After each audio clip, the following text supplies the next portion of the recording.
పుట్టపర్తి పర్యటన ముగించుకుని ప్రధానమంత్రి నరేంద్ర మోడీ హఠాత్తుగా ఢిల్లీకి పయనమయ్యే ముందు ఆంధ్రప్రదేశ్ మాజీ ముఖ్యమంత్రి వైఎస్ జగన్మోహన్ రెడ్డిపై చేసిన అత్యంత తీవ్రమైన వ్యాఖ్యలు ఇప్పుడు దేశ రాజకీయాలను పెను సంచలనం సృష్టించాయి. ప్రధాని మోడీ ప్రసంగం పూర్తయిన వెంటనే ఢిల్లీకి తిరుగు ప్రయాణం కావడానికి ముందు పుట్టపర్తి ఎయిర్పోర్ట్లో ముఖ్యమంత్రి చంద్రబాబు నాయుడు, ఉప ముఖ్యమంత్రి పవన్ కళ్యాణ్ కొద్దిసేపు ఏకాంతంగా మాట్లాడారు. ఆ తర్వాత ప్రధాని ఢిల్లీకి బయలుదేరగా అక్కడి మీడియా సమావేశంలో ఆయన చేసిన ఒకే ఒక వ్యాఖ్య రాష్ట్రంలో రాజకీయ ప్రకంపనలు సృష్టించింది. రాష్ట్రంలో ఒకప్పుడు అమలైన రాజారెడ్డి రాజ్యాంగం మా ఎన్డీఏ కూటమి లక్ష్యం కాదు. గత ప్రభుత్వం చేసిన అప్పులు, అరాచకాలు, రాష్ట్ర అభివృద్ధిని అగాధంలోకి నెట్టిన విధానాలపై కేంద్రం తర్వాత చర్యలు తీసుకుంటుంది. ఇందులో రాజీ లేదు అంటూ ప్రధాని మోడీ చేసిన వ్యాఖ్యలు వైఎస్ఆర్ కాంగ్రెస్ పార్టీ నాయకత్వానికి తీవ్రంగా భయాందోళనకు గురి చేశాయి. ప్రధాని మోడీ అనూహ్యంగా చేసిన ఈ వ్యాఖ్యలు వెనుక ఉన్న అసలు కారణం ఏంటనే దానిపై ఢిల్లీలో రాజకీయ వర్గాల్లో హాట్ టాపిక్గా చర్చ జరుగుతుంది. ఆంధ్రప్రదేశ్ రాష్ట్ర కూటమి ప్రభుత్వం చేతిలో ఉన్నప్పటికీ గత 5 ఏళ్ల పాలనలో జరిగిన అక్రమాలపై కేంద్రం ప్రత్యేక దృష్టి సారించడానికి ఇదే నిదర్శనమని రాజకీయ విశ్లేషకులు చెబుతున్నారు.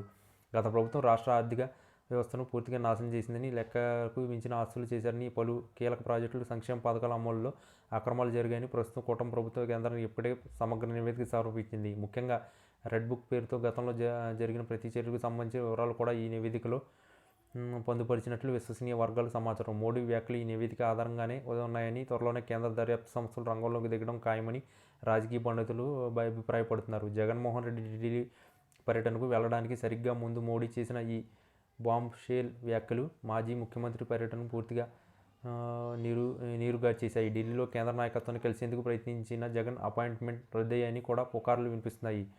తాజా రాజకీయ ట్రెండ్ను పరిశీలిస్తే ఎన్డీఏ కూటమి అధికారంలోకి వచ్చిన తర్వాత ముఖ్యంగా ఏపీలో నియోజకవర్గాల పునర్విభజన అంశం మరోసారి తెరపైకి వచ్చింది. 2025లో ఈ ప్రక్రియ జరిగితే అసెంబ్లీ సీట్లు పెరిగి రాజకీయ సమీకరణలు పూర్తిగా మారిపోయే అవకాశం ఉంది. బీజేపీ నాయకత్వం ఈ అంశాన్ని కూటమికి అనుకూలంగా మార్చుకోవాలని చూస్తుంది. ప్రధాని నరేంద్ర మోడీ వ్యాఖ్యలు ప్రభావం వైకాపా అధిష్టానంపై తీవ్రంగా పడింది. తమపై కేంద్రం ఎట్లాంటి చర్యలు తీసుకుంటుందని నాయకులు, అధికారులు ఆందోళన చెందుతున్నారు. పుట్టపర్తి పట్టణం నుంచి ఢిల్లీ నుంచి మోడీ చేసిన అనూహ్య ప్రకటన ఏపీ రాజకీయాలు ఇప్పట్లో మళ్లీ ప్రశాంతత లేకుండా చేస్తుండడంలో సందేహం లేదు. రాబోయే రోజుల్లో ఢిల్లీ నుంచి ఎట్లాంటి ఆదేశాలు వస్తాయో, జగన్మోహన్ రెడ్డిపై కేంద్రం తీసుకునే తర్వాత చర్య ఎట్లాంటిదే ఆసక్తికరంగా మారింది.